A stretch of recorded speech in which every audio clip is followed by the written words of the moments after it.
दोस्तों, ये कहानी एक भाई बहन की है कि भाई ने बहन को कैसे सबक सिखाया।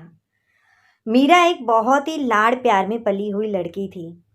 उसकी शादी एक बड़े और सुखी परिवार में विकास से हुई थी। ससुराल में मीरा को किसी चीज की कमी नहीं थी। सास ससुर और पति उसे बहुत चाहते थे, लेकिन मीरा के मन में एक अजीब सी धारणा थी। उसे लगता था कि ससुराल काम की जगह है और मायका मौज मस्ती की। जब भी बच्चों की छुट्टियां होती, मीरा अपना सामान लेकर मायके पहुंच जाती। वहां उसका भाई राहुल और भाभी पायल उसका स्वागत करते। मीरा वहां एक मेहमान की तरह रहती। वह सुबह देर से उठती और सोफे पर बैठकर अपनी भाभी पायल को आवाज लगाती, भाभी जरा चाय तो पिलाना, और हाँ, दोपहर में मटर पनीर ही बनाना, मुझे बहुत पसंद है। वह कभी नहीं सोचती थी कि पायल भाभी अकेले घर और बीमार सासू माँ को कैसे संभालती है। वह कहती, मैं तो यहाँ छुट्टियां मनाने आई हूँ, काम करने नहीं।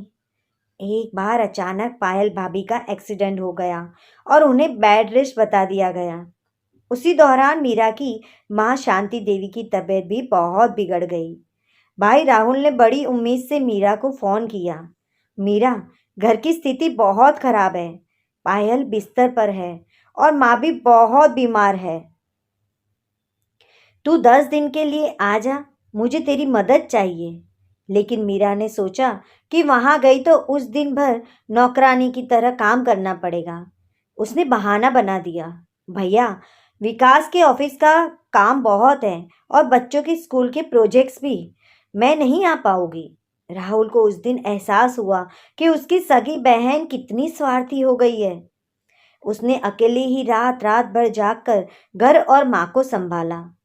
उसी दिन उसके मन में मीरा के लिए कड़वाहट भर गई। अगली बार जब मीरा ने छुट्टियों में फोन किया तो राहुल ने बहुत सख्त लहजे में कहा, मीरा, अब तुम्हारा इस घर में कोई स्थान नहीं है। जिस बहन को अपनों की तकलीफ नहीं दिखी, उस बहन के लिए इस घर के दरवाजे हमेशा के लिए बंद है। तुम छुट्टियों में यहाँ आराम करने आती हो, पर जब हमें तुम्हारी जरूरत थी तब तुम नहीं आई। अब मत आना। मीरा सन्न रह गई। उसे पहली बार एहसास हुआ कि उसने अपनी लापरवाही में अपना सबसे अनमोल रिश्ता खो दिया है। उसे अपनी गलती का गहरा पछतावा होने लगा।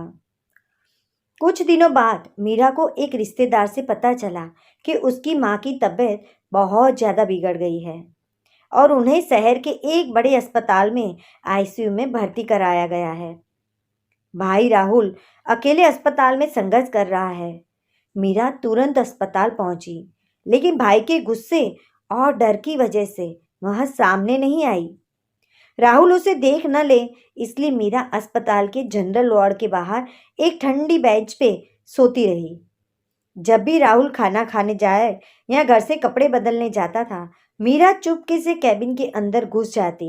वहां घंटों अपनी बेहोश माँ के हाथ पैर दबाती, उनकी गंदगी साफ करती और उनके माथे पर चूमकर रोती। वह वार्ड बॉय और नर्सों को पैसे देकर कहती कि माँ का खास ख्याल रखना। राहुल को लगता कि अस्पताल का स्टाफ बहुत अच्छा है, पर उसे नहीं पता था कि यह सब उसकी बहन करवा रही है। एक दिन राहुल अपनी बाइक की चाबी माँ के कैबिन में भूल गया। वह बीच रास्ते में से वापस आया। जैसे ही उसने कैबिन का दरवाजा खोला, उसकी रूह कांप गई। अंदर मीरा अपनी माँ के पैरों को आंसुओं से धो रही थी और उन्हें सहलाते हुए धीरे से कह रही थी, माँ, मुझे माफ कर दो, मैंने बहुत देर कर दी। मैं कितनी स्वार्थी थी कि हमेशा सिर्फ अपने आराम के बारे में सोचा। मैं एक अच्छी बेटी नहीं बन पाई माँ, मुझे माफ कर दो। मीरा की आवाज में इतना दर्द और पश्चाताप था कि पीछे खड़े राहुल की आंखों में भी आंसू बह निकले। उसका सारा गुस्सा उस एक पल में खत्म हो गया।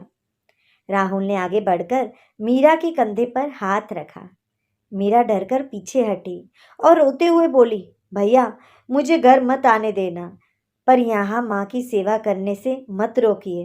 राहुल ने मीरा को कसकर गले लगा लिया और कहा, मीरा, प्रायश्चित की आग में तपकर तू फिर से मेरी वही प्यारी छोटी बहन बन गई है। माँ को तेरी दवाइयों से ज़्यादा तेरी इस सेवा की ज़रूरत थी। माँ की आंखों से भी एक आंसू गिरा, जैसे उन्हें सब सुनाई दे रहा था। मीरा अब समझ चुकी थी कि मायका सिर्फ छुट्टियों का ठिकाना नहीं, बल्कि यादों और जिम्मेदारियों का मंदिर होता है। दोस्तों, इस कहानी से हमें एक सीख मिलती है कि रिश्ते सिर्फ अधिकारों से नहीं, कर्तव्यों से सींचे जाते हैं। अपनी गलती को मान लेना और उसे सुधारना ही सबसे बड़ा पुण्य है। तो दोस्तों, आपको ये कहानी पसंद आई हो तो आपके दोस्तों और परिवारजनों के साथ साझा जरूर कीजिएगा और चैनल को सब्सक्राइब नहीं किया तो सब्सक्राइब जरूर कीजिएगा। धन्यवाद।